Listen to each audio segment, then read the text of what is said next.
Será que eu serei uma boa mãe? Será que eu serei suficiente para o meu filho? Essa é uma das questões que mais aparece aqui no consultório. E eu confesso que até eu já me fiz essa pergunta em algumas vezes. Eu sou Cristiane Silva, psicóloga perinatal, e hoje eu vim falar desse assunto com você.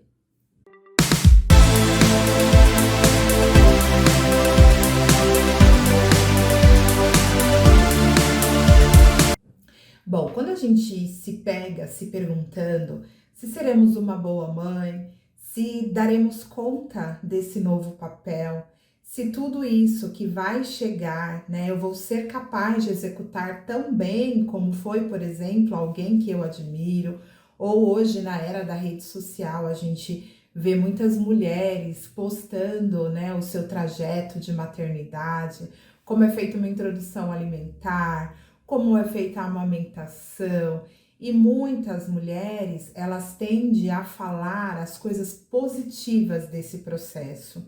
E aí a gente vai construindo ali ao longo da nossa jornada, às vezes até antes mesmo da gestação ou na gestação, a gente começa a criar uma imagem de uma mãe, né, perfeita, uma mãe que dá conta de tudo, que nasce o filho, nasce esse amor imenso que a sociedade ela vai construindo e vai mostrando que é o normal, e a gente vai ficando cada vez mais inserido em tudo isso. Mas o que mais me chama atenção é que a gente tem poucas mães que vão dizer de fato o que estão sentindo naquele momento, por conta da vergonha, ou por conta de julgamentos, né? Se a maternidade ela é um processo tão natural, por que eu não tô conseguindo? Então eu começo a me sentir estranha nesse papel. E aí eu começo a me calar. Recentemente, né, eu acompanhei uma blogueira que teve seu filho, esqueci o nome dela agora, e perguntaram para ela como é que estava o psicológico dela, né, no período do puerpério, logo após o parto do bebê. E aí ela falou: olha, eu estou vivendo um momento pleno, né? Estou vivendo um momento que eu mais sonhei, porque ela tinha um diagnóstico de infertilidade. Então, ter filho para ela foi um processo, engravidar na realidade, foi um processo mega desafiante para ela, né? Então, ela precisava fazer tratamento, e aí no final acabou que ela conseguiu engravidar somente com uma trompa, mas foi um objeto de muito desejo dela. E quando a gente se coloca nesse lugar de objeto, de desejo, a gente não tem o espaço para verbalizar as nossas questões negativas, os nossos anseios, as nossas emoções, elas não são permitidas serem expostas, né? E até ainda falando sobre esse caso da blogueira, imagina uma pessoa, né, que precisa estar sempre nas redes sociais, elas precisam sempre estar mostrando conteúdo para as redes sociais, e às vezes elas recebem muitas críticas, né? Que isso acaba caindo o público dela, enfim. Então ela precisa vestir uma capa,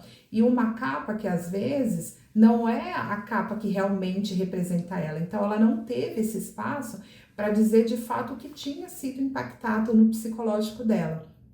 E o que é mais interessante é que ela traz, né, que tá vivendo um momento muito bom, que foi tudo que ela sonhou foi em ter o pacotinho de amor dela, o bebê dela, e tá tudo bem.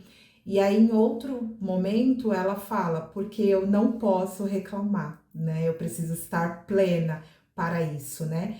Mas aí, ao longo aí de acompanhar essa blogueira, ela falou a respeito de amamentação. E aí, nesse período em que ela falou de amamentação, ela trouxe que ela estava com o psicológico abalado, né? Então, houve aí alguns impactos na amamentação por conta da questão aí do psicológico dela, que não foi tratado, né? E também não pode ser exposto, porque como que ela ia reclamar, né?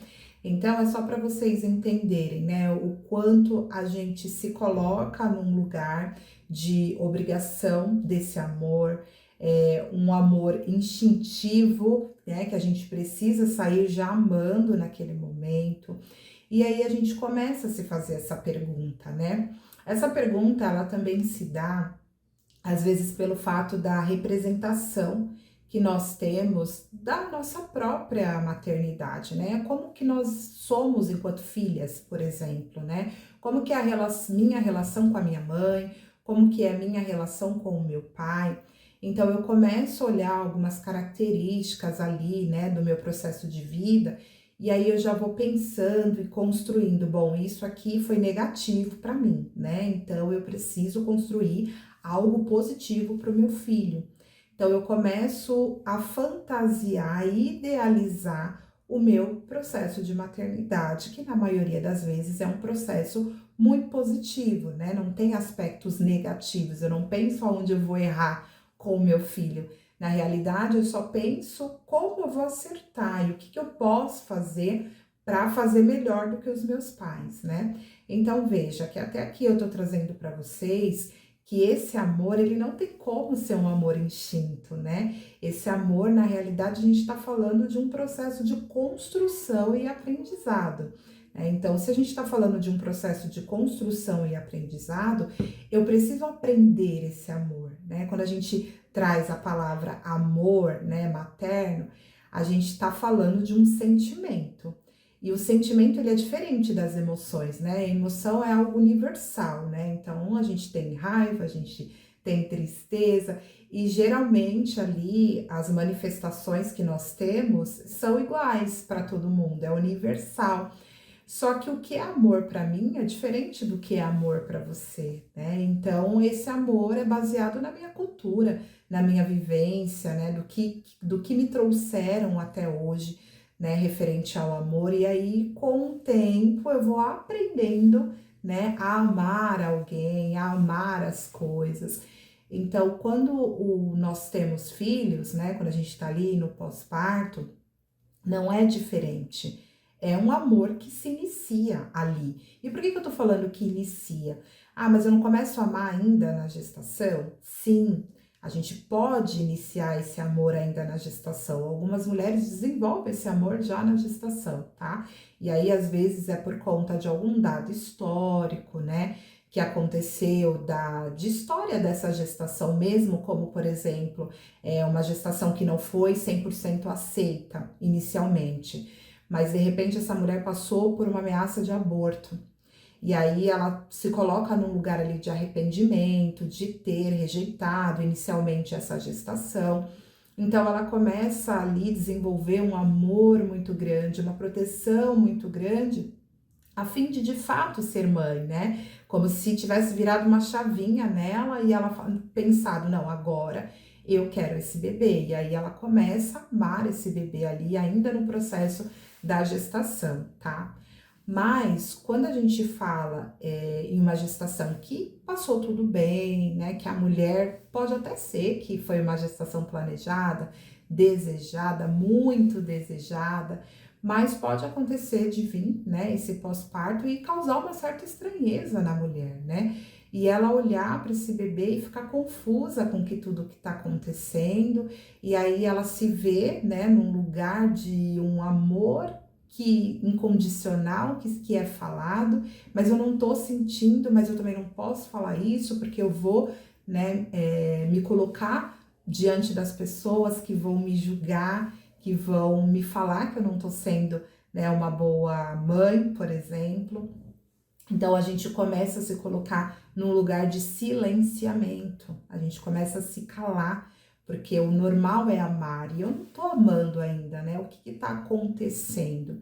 Então, todos esses históricos que eu tô trazendo para vocês, toda essa visão, é da onde tiramos esse olhar de ser suficiente para os nossos filhos, de ser uma boa mãe, né? Eu escuto muito aqui no consultório a mulher, às vezes, até trazendo uma certa tristeza, principalmente nos primeiros dias, né, de pós-parto, logo quando chega em casa, naquele período do baby blues, né, o baby blues, é essa oscilação de humor que acontece da mulher logo após o parto, dentro dos primeiros 15 dias, ela sente momentos muita tristeza, outros momentos ela sente muita alegria, né? Mas ela tá ali, né, tentando fazer essa vinculação com o bebê, está tudo bem.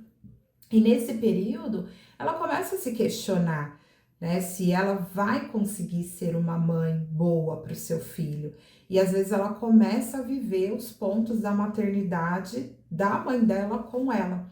E aí vai ficando ainda mais intenso, né? As emoções elas vão cada vez ficando mais altas, tá? Nesse período. É um período de muita vulnerabilidade para a mulher, onde pode ter alterações emocionais significativas. E esses questionamentos vêm muito na cabeça da mulher, tá? Nesse período.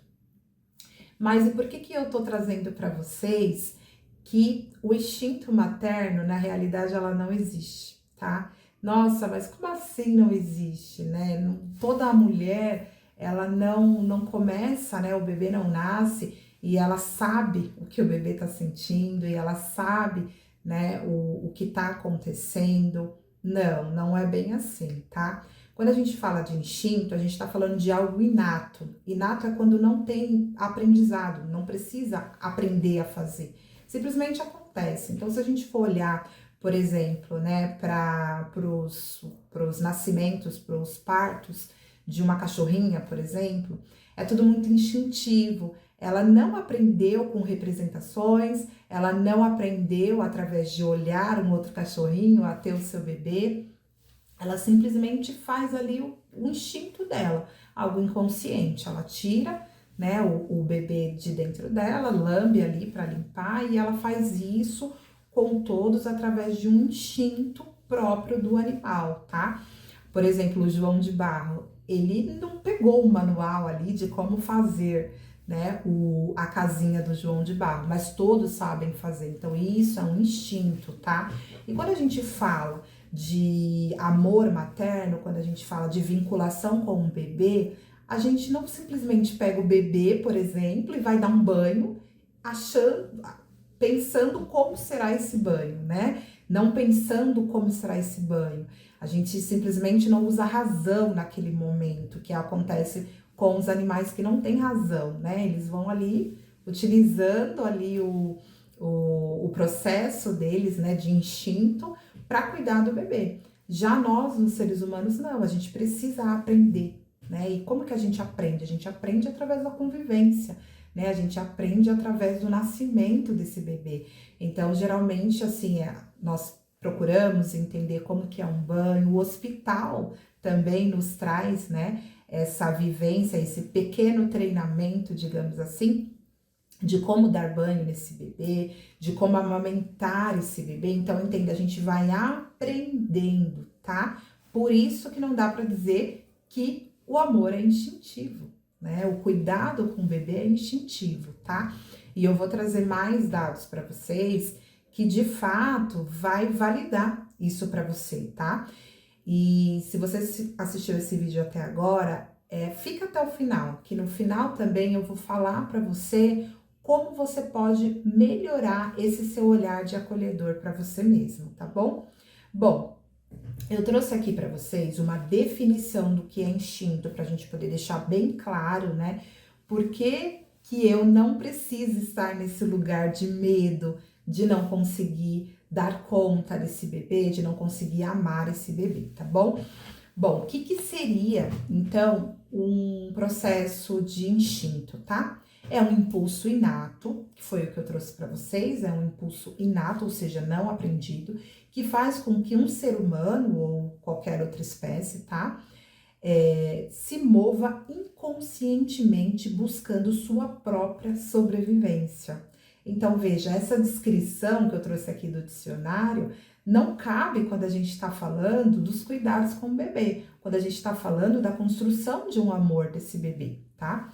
Bom, instinto de impulso natural que leva alguém a agir de maneira inconsciente, sem se pautar pela razão ou pela inteligência, tá?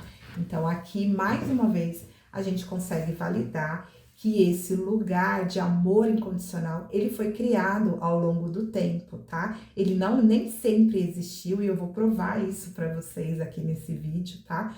Porque dessa forma, a gente vai conseguir se colocar num lugar de perdão. Eu sempre comento, né, com as minhas pacientes, né, ou com com alguma palestra, né, que eu vou dar, alguma oficina ou curso para gestante, que nós precisamos estar aberto para constantes aprendizado, tá? E ser suficientemente boa para esse bebê, ser uma mãe boa para esse bebê, também passa pelo nosso processo de aprendizagem e a gente precisa ter paciência com o nosso momento. É um momento especial, é um momento único, é óbvio que vai trazer em vários momentos questionamentos, né? Do que se realmente eu vou conseguir executar esse papel, se realmente foi o momento de eu ser mãe, tá? Mas a gente precisa nos colocar num lugar de, poxa, tá tudo bem não saber de tudo agora, né? A constante aprendizagem. E a gente vai chegar no primeiro mês, no segundo mês, no terceiro mês, nos 2 anos desse bebê, nos 3 anos, nos 9 anos dessa criança, e a gente vai perceber que está sempre em constante aprendizagem, tá? E em constante também questionamentos, né? Será que eu estou executando o melhor para o meu filho? Será que de fato é isso? Então a gente vai estar nesse lugar, mas qual é o ponto? A gente se resgatar desse lugar e confiar no que nós pensamos, no que nós estudamos, no que nós buscamos a direção, tá? Para trazer para essa criança a melhor forma de crescimento, né? De amor, de dedicação, enfim, que a gente possa construir ser humanos, né? Mais perdoados, digamos assim, porque nós somos a grande referência dessas crianças, né? E quando a gente mostra que nós somos, às vezes, imperfeitas, para eles é um processo de aprendizagem também, e isso é muito importante. Na história da maternidade, quando a gente vai estudar a história da maternidade, a gente percebe que esse instinto, né, materno, esse amor incondicional que é falado hoje a todos os cantos, que é esperado de uma mulher, né, nesse período de maternidade, nem sempre existiu. Era diferente antigamente. Então ali, até o século mais ou menos 17, a mulher, ela tinha filho, né, para ver se ia vingar, digamos assim, na realidade. Porque não estava se buscando ali esse olhar romantizado que nós temos hoje de família, né? Eu quero ter 2 filhos, eu vou construir, né, o meu legado, vou dar continuidade ao nome do meu pai, ao nome da minha mãe. Então não foi sempre assim, né, essa visão de crescimento familiar. Antigamente, as crianças, né, as não tinham contraceptivos, então as mulheres elas ficavam grávidas muito rápido e o tempo todo praticamente, tá? E era sempre vista, né, a criança como um mini adulto na realidade, né? Então ele nascia e ele ficava ali no meio dos adultos aprendendo o que os adultos faziam, tá? Para que eles pudessem ser mais uma mão de obra a trabalhar na realidade, tá? Então não era visto ali a criança como um desenvolvimento, que cada um no seu tempo, né? Que as crianças vão trazendo habilidades ao longo da história, não.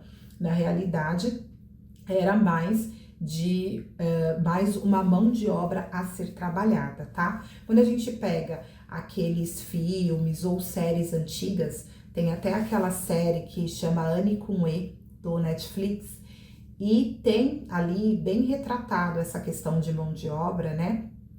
Que a história aqui, rapidamente falando sobre a história, eles querem ali uma criança, né? Porque eles são irmãos e eles não tiveram filho e o irmão tá ficando, né, mais velho ali. Então ele não tá dando mais conta da fazenda e ele precisa ali de uma mão de obra para isso acontecer.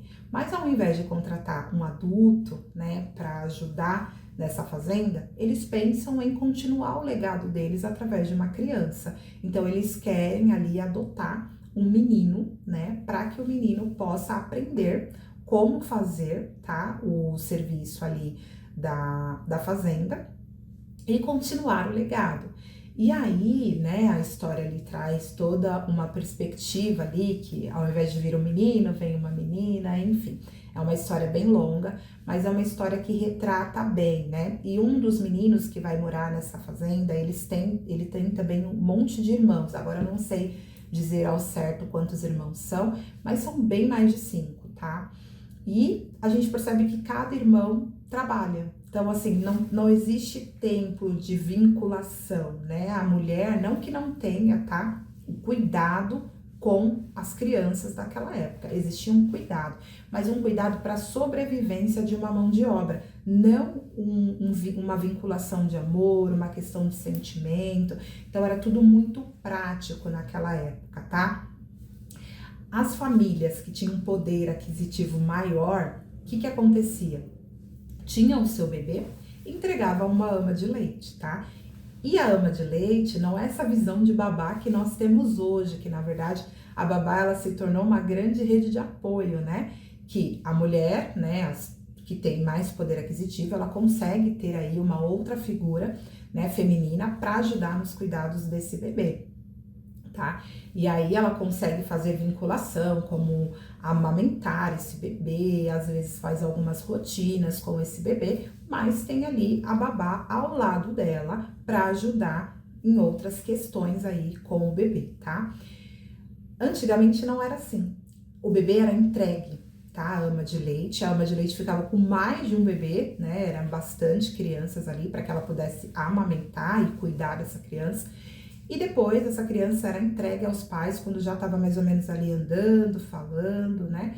Para que continuasse ali tendo o seu crescimento com a sua família de origem, tá? Só que nesse meio tempo, o que acontecia? Existia bebês que não vingavam, porque a gente está falando de uma época que nem saneamento básico tinha, né? Não tinha vinculação, não tinha saneamento básico, então o bebê pegava bactéria, o bebê pegava uma série de situações, então o bebê acabava falecendo, tá? Em alguns casos. Mas até isso era diferente, né? Hoje em dia, quando a gente está diante de uma perda de um bebê, existe uma comoção, um sofrimento muito grande, né, por parte das mulheres, por parte da família que está envolvida com esse bebê. Naquela época não tinha esse espaço, então se perdia o bebê e elas recebiam aquilo de uma maneira natural, porque já era esperado que talvez não vinculasse, né? E se a gente for, que na verdade seria uma questão que talvez o bebê não sobrevivesse, né? E hoje pensando aqui, né, falando com vocês a respeito disso, eu fico pensando, nós passamos 9 meses da gestação ali, né, com medo do que pode acontecer, tentando não pensar nos aspectos negativos, tá, de um processo de gestação, mas a gente fica com muito medo de perder, né?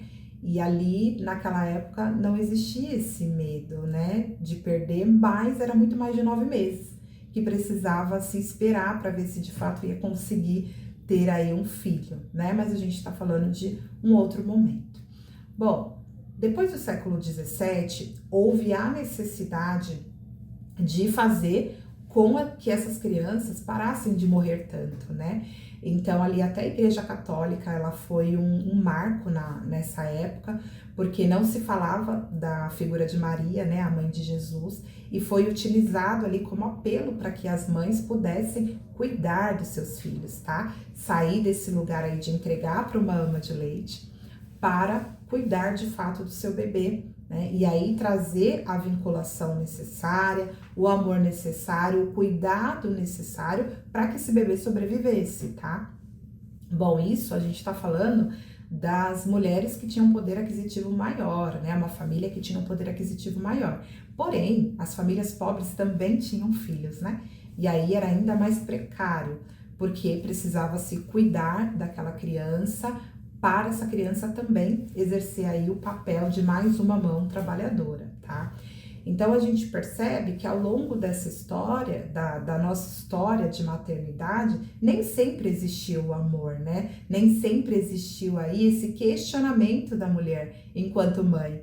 E isso foi aprendido através da nossa cultura, através das nossas vivências, a gente foi aprendendo a transferir esse amor, né? E aí, voltando um pouquinho para nossa história, né? Depois disso, as mulheres, elas não receberam, né, de uma forma agradável essa questão, né? A partir de agora vou cuidar de um bebê. Não. Na realidade, ela não queria. Então, eles começaram até a criar leis, né, para que a mulher pudesse, de fato, parar e passar aquele tempo cuidando do bebê, porque era necessário aí para a existência da humanidade, porque estava muito precário naquela época, tá?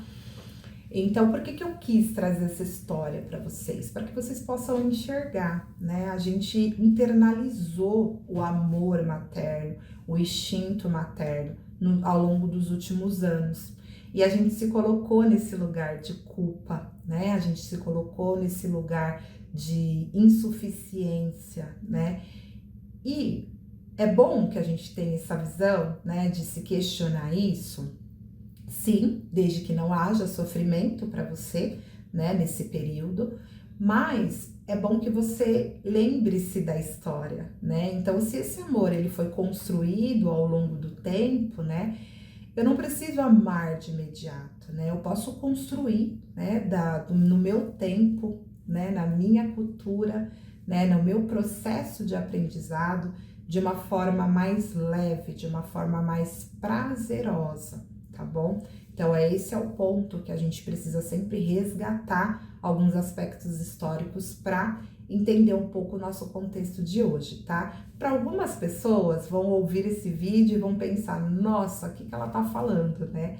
Mas, gente, a gente precisa abrir essa visão de que a maternidade, ela evoluiu, né? Ela nem sempre foi assim.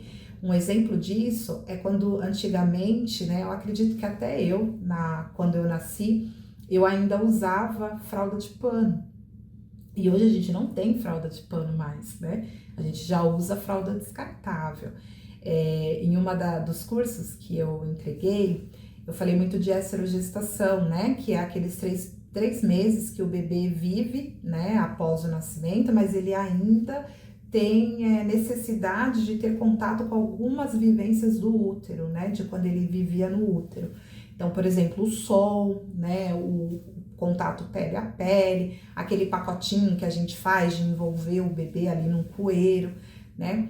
Então, são situações que a gente começa, né, a fazer naquele momento e que vai nos ajudar ali na vinculação. Só que entenda, a gente precisa aprender, né? A gente precisa estar direcionado e aberto para esse processo de aprendizagem para que as coisas se tornem mais leves, tá bom? Então vejam que a maternidade, ela está em constante evolução, tá? Se a gente for trazer tudo que foi mudado ao longo da história, a gente passa aqui mais de 2 horas falando, né, sobre esse assunto.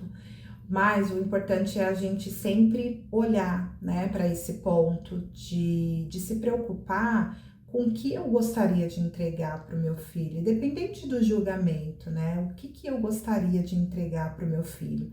E reconhecer também quando eu não estou emocionalmente bem para entregar. E tá tudo bem. Teve um caso clínico que aconteceu em que a mulher tinha mais ou menos uma semana que tinha tido, né, o seu bebê, e chegou até mim, né, de uma maneira bem desesperada, né, ela não trazia choro, ela não trazia sofrimento emocional ali, né, ao verbalizar, mas ela falou que ela foi até mim naquele dia porque ela não aguentava mais ficar em casa, né, não aguentava mais ter que cuidar desse bebê em casa. E que ela estava se sentindo mal porque achava que ainda não estava amando o seu bebê e isso para ele ia ser muito prejudicial. Gente, é claro, né, que se a gente for pensar que o bebê, ele não tem habilidade nenhuma, né, então, de fato, ele vai precisar ali de muito amor, não só da mãe, mas do pai, de toda a família que tá ali inserido, tá?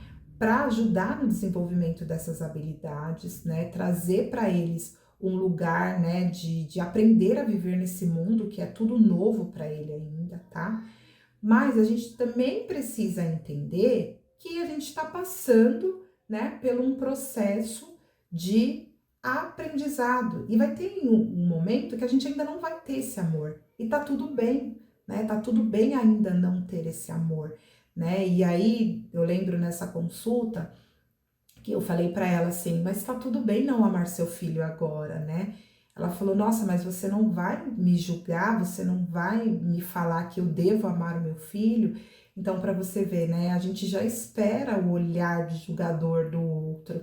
E eu, como um papel de psicóloga e de mãe também, né, que eu passei por essa construção de amor, hoje eu amo meus filhos diferente do que eu amei quando eu era bebê.